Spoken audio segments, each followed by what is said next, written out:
think for costumes? Costumes, my predictions on here. Let me make sure I follow through. Costume nominations, Anonymous, which I just saw, because I didn't see that when it opened in the theater. The Artist, Hugo, Jane Eyre, and Madonna's W.E. I think, right now, I'm saying Anonymous. Now, I reserve the right to change that in the next week. But Travis, what do you say? I like Sandy Powell's costumes for Hugo in the whole French style of the 1920s and 1930s. And I vote for Hugo too, and I think we're going to see Hugo in a lot of these technical categories. What's fascinating when reading about Hugo is how different the art of costume design had to be because it was in 3D. And St. I was saying, I've like won Oscars and done all these movies, but like in 3D, the stitches show in a way that they don't show in a regular film, and how there had to be so many different considerations. And I think that would be really cool. But going back to what Mark said, if the artist starts to sweep, like you said, Hugo could, the artist could also win that. Even though, to me, the artist looks like the weakest nominee there because. But costume design can be one of those bellwether categories. How many of you remember Chariots of Fire? Okay. Chariots of Fire won Best Costume Design. Most of the costumes were running shorts, but they were great running shorts. And it was really clear that night when Chariots of Fire won, that ultimately was the surprise winner of Best Picture, that this trend had started early. And so it's really fun to monitor some of these early categories. And to defend my choice, Anonymous and Jane Eyre kind of have the more period piece looking elaborate costumes. And they love that. Yeah, and so a lot of times they will pick the most elaborate costumes because some people say, well, that looks like there was more hard work going into that one.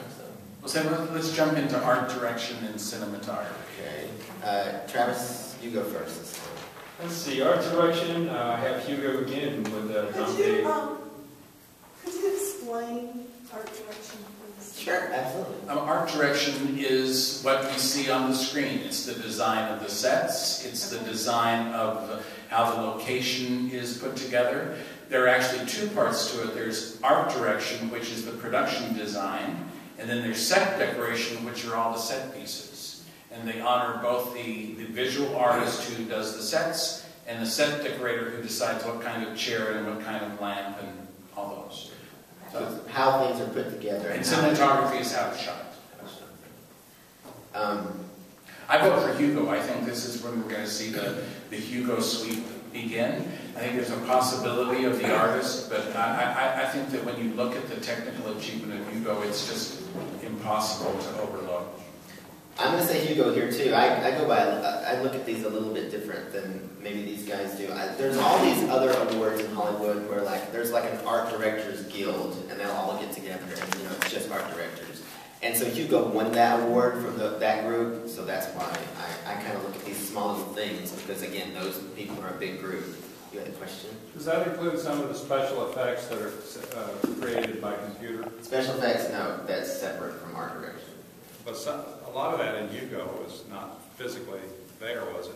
Well, the gear. But this category is just focusing on the things that was there. So. And that's a really good point because that has become so blurry over the past few years because of all the computer work. Yeah. Cinematography. This is a great category. One of my favorite this year. So you can see the nominees there, and of course, The Tree of Life is the Houston or Texas film. Most of that was filmed in Houston and around Galveston. Some of it was filmed there. You have a really good category here because all of these films, or these other ones I see weak spots in these categories, but all of these films, except maybe the artists, they all have really strong cinematography. So what you think? I'm going with The Tree of Life because it won the Houston Film Critics Society Award for cinematography, and it's won all those precursor awards down the line because, I mean, it's visually stunning, and I would be surprised if they picked anything but The Tree of Life. I think that's going to be Tree of Life's one award. Yeah, I would agree, and I think that the Academy will look for a chance to honor Terrence Malick. The film that perhaps, if you were going to debate objectively the achievement, could be War Horse, because War Horse makes this fabulous choice. Steven Spielberg makes this fabulous choice to shoot it as though he were making an epic in the 60s. And so the cinematography of War Horse is very 1960s. You feel like you're watching a 1960s epic with these big, broad scenes, and the sky is so blue, and the actors all overact and choose scenery, and it's marvelous. But I think that is an achievement that will be overlooked, and it is the Tree of Life's award. Yeah, I think the cinematography category next to Best Original Screenplay are probably my two favorite categories at this Oscars. And like my two cohorts over here, I'm going with the Tree of Life. Even though every one of these films is visually stunning to look at. I mean, you may not like the subject matter of the girl with the dragon tattoo, but you could just lose yourself looking at some of the terrain in Sweden. But the Tree of Life is just pure art. I mean, you can take a single frame of it and plaster it on a wall. And some people who didn't like the movie would have preferred to have seen it plastered on the wall. That's why Terrence Malick is Terrence Malick. No, I wasn't a fan of the film, but I mean, I wasn't. You gave it an F. Beautiful. I gave it an F and then raised it to a C-. But still, even in my F, I mentioned in my review. I mean, it's still a beautiful movie. It just didn't tell me much. Speaking of the girl with the dragon tattoo, we should go to film editing. Wait, excuse me. Can I ask a question about the girl with the dragon tattoo? The first one. First one. Was it? Did it have any? Was it nominated? It was not at the Oscars. I mean, it was nominated for international awards. I don't remember it even getting a BAFTA nomination. BAFTA is the British equivalent to the Oscars, if I keep saying that. And that was a shame because I think Naomi Rapace gave the single best performance I saw that year. She should have been up for actress if she was even considered. Absolutely. Yeah, one part of the Oscars is every year there's just this list of people who are overlooked in films that are overlooked, and that's part of the game of it. Yes, sir. Does anybody know why War Horse turned into Gone with the Wind at the end? With the red sky, yeah. I think it was just part of his choice. I think that he saw in this, and I think it was a subtle choice that perhaps wasn't widely appreciated. He saw in this the chance to pay tribute to these grand old films. And it's interesting in a year that Hugo paid tribute to old films, and the artist certainly did, that the most subtle of these achievements was Spielberg's, and I think it was too subtle. I loved it because I just saw David Lean and William Wyler. You thought it was the best film that John Ford never did? I thought it was the best picture of 1959. Mark's a little bit nicer to War Horse than I was. I hated War Horse.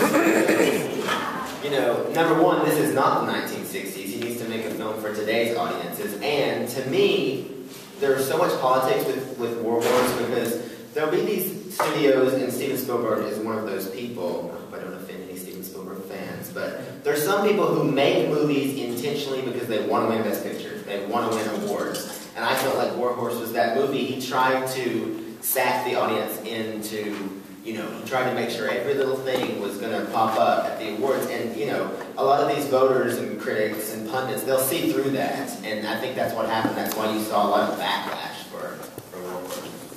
Well, there's always next year or this Christmas with Lincoln. Yeah, well, I mean, Steven Spielberg's not going to get But he did, when you look at the film, he did what a great filmmaker should. He set his rules with the first shot. A good film sets its rules and says, this is the world in which we're going to be living for the next 2.5 hours. And he lived up to that world. It's not everybody's world. It's not a real world. But it was a beautifully thought through world for what it